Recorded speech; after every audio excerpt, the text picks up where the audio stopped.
Hey guys, it's Ben the Coin Geek at Old Pueblo Coin in Tucson, Arizona, coming to you from the Coin Cave, talking to you today about some coin theory. Where have all the hard times tokens gone?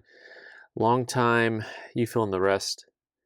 Thanks for being here today. As always, like, share, subscribe, and let's talk a little bit about how technology absolutely changes markets. And this is a theory, so you can feel free to disagree. But some of you guys have been collecting as long or longer than I have. And I had a conversation the other day with a customer, and we were talking about how he went to a coin show, and you know what he couldn't find? Hard times tokens. You know what? If you look up on eBay, you can find all over the place, and they're pretty cheap. Hard times tokens. What happened? Right? So where did hard times tokens go? What about encased postage? What about Civil War tokens? Right? Encased postage is not as good of an example, but I think that both hard times tokens and Civil War tokens ran into a little bit of the same thing. The supply-demand curve totally shifted on those as soon as the eBay internet world started. How long ago was that? Is that like 2 decades ago now? Well, it was different before then. It was very different because it was the type of thing that you had pretty avid collectors looking for items that were hard to find. And they would go to look for them at coin shows, in inventory at coin shops, but you couldn't really find them anywhere else. And so you had a very limited supply in the fact that they were hard to locate. The internet comes around, and we know what happens. So all of a sudden you hit eBay, and all the people that have hard times tokens are selling them direct to other people. So consumer to consumer sales on eBay and now other apps beyond that really make availability completely different than it used to be.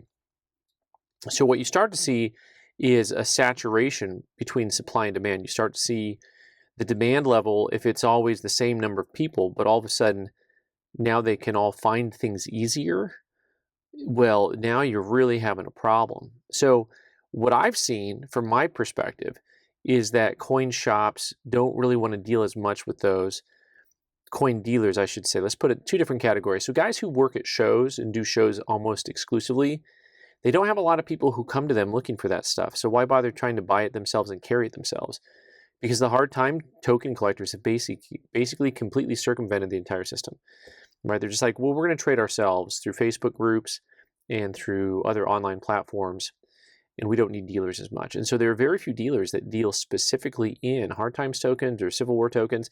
There's some other niche markets that are like that too, where you just don't see a lot of collectors, dealers looking to do business together as much as they used to.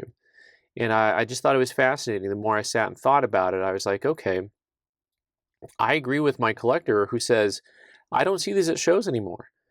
And you used to see dealers that would have like trays full of certain items that you don't see at shows like you used to. Now, if you go to the Central State Show or the Fun Show, where you've got 500 to 700 tables, they'll be there, right? There's just so much stuff there that you're going to find them.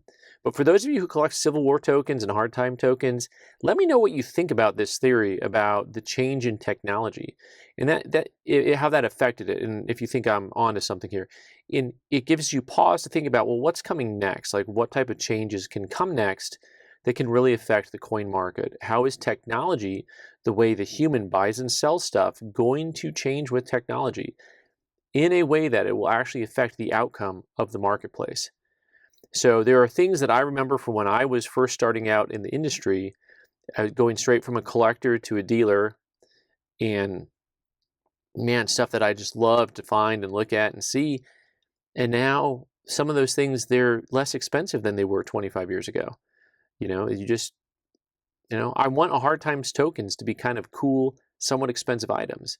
And yet it seems like they're relatively cheap on eBay. So, by the way, if you want to get into a historical area, the 1830s, the forgotten era of just a time when people actually made entire pieces of money to use amongst themselves because the times are so hard.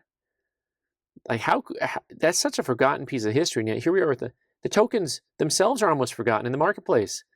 You can go online and buy them, and you can buy really cool tokens for $20 to $30.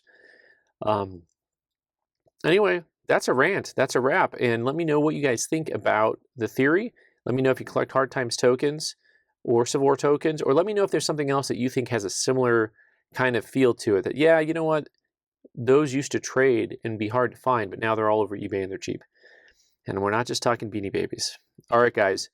Thanks so much for being here. I'm Ben the Coin Geek. You can subscribe by clicking on the owl button in the corner and watch more videos on the right side of the screen. Thanks.